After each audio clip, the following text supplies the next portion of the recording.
feeding monsters to keep them happy, and going on a harrowing quest for Moonstones all in one video? That's right. Today we've got 2-for-1 review coming at you. We've got 2 brand new games coming from Lucky Duck Games, Yummy Yummy Monster Tummy and Kids Chronicles Quest for the Moonstones.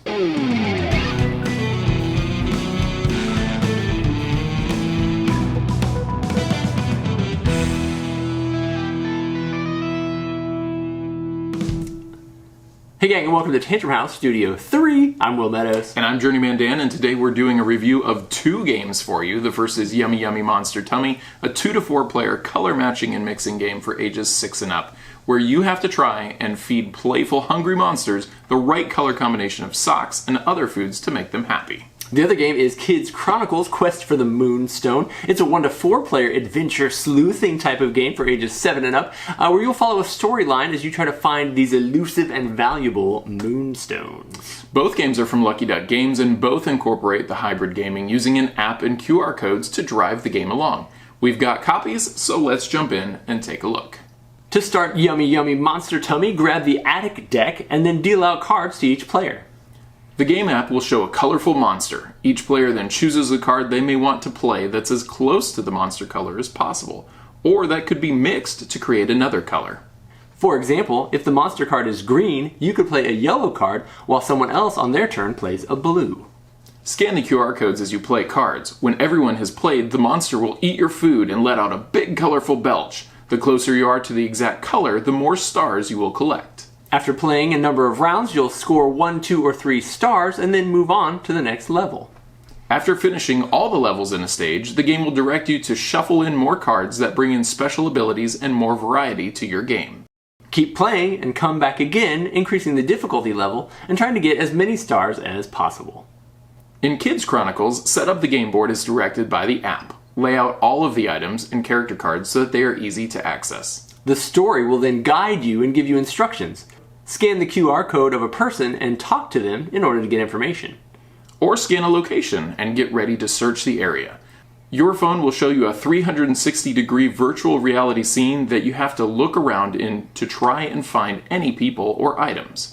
You'll call out those items and shout them out to your friends so that they can find them on the table and place them on the board.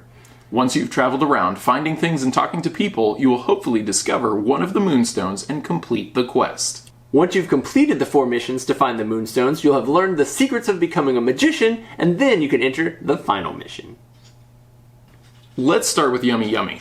I'm going to talk about what my kids thought about it, and then Will can throw in what he thought about it as he's played the game too. Because I'm basically a kid. I got it. That's right. Yeah. So Will, what did you enjoy about the game? Oh, well, first off, the familiarity of the art was fantastic. I felt like I was right in the app games that feature these same monsters eating delicious, tasty treats. Yeah, for sure. And so the fact that I could interact with it in real life and play my cards right over top, super cool. Definitely. And when I first tried this with my kids, I forgot that I had it on hard difficulty. Oh, nice. And there is a difference. When we started, the struggle was real. Hard seems to have a lot more to do with shades, I would say. Shades of colors, so you have to be more aware of how those colors mix together. Yeah, you have to have your composition theory, color theory in there. I bumped it down to normal. Once I was done playing, I bumped it down to normal.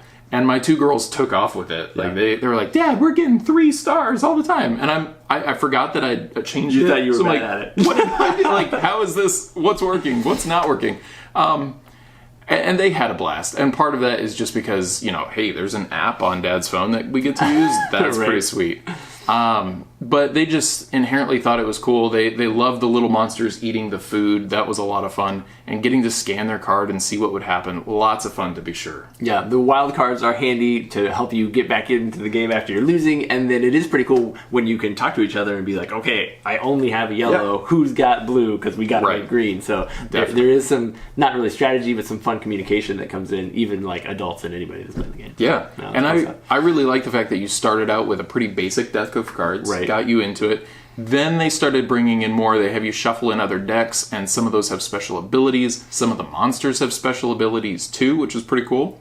Right, yeah. There was a lot of neat things going on. Sometimes they require you to have the special card, so you'll disappear. Yeah. And make you have to remember the color, which is crazy. Yeah. There was some fun stuff. For sure. To me, Lucky Duck nailed the production of this game. It's got well done tech, fun graphics, fun theme, and I really like the educational value that it can bring to the table as well. And that's really what you make of it.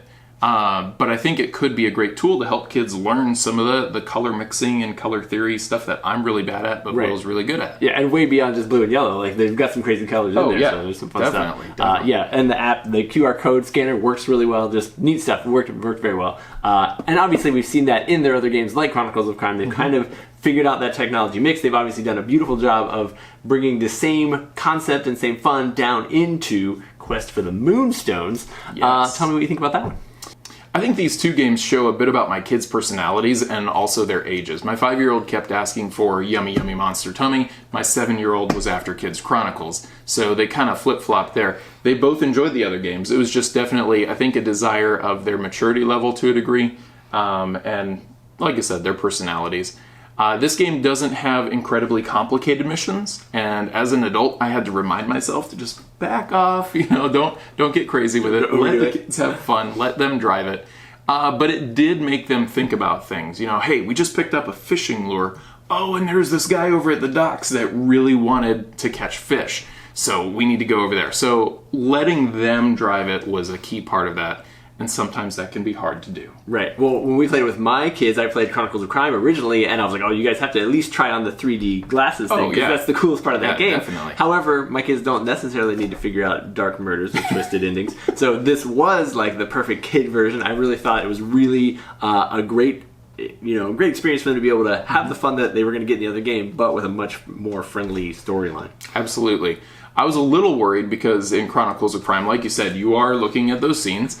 And more than that, like, there's a franticness to that because you only have so much time and you're looking around like, there's a watch, there's a whatever. There's something. So I came into that expecting that here, and I will say they scaled that back. There's pretty much like one, maybe two things you're looking for in there. So for a kid, they're looking everywhere, calling things out, but it's pretty obvious that there's this person there, and there's a couple of items there as well. But it's very much a game that an adult can play. It's very easy, and if you do too much for your kids, you'll be done in about 15 minutes. Yeah, let them have the fun for sure. Overall, this was a great game. I really enjoyed the art. The production value is definitely there. Lucky Duck is killing it on that. If you're looking for some holiday kids games, then be sure to check these out. And then, as always, thanks so much for following along, liking, and subscribing to our videos here at Tantrum House. And we'll see you guys in the next one. I'm sure it's great. Let's just go. Not necessarily. Okay. We can. The final mission. That's all. Kids Chronicles Quest for the Stone. The Stone Moon. So close. I feel like I'm getting older because these are less easy to read than I felt they were a year ago. All right. And going on a harrowing quest to... It's hard. It's hard to do. It is.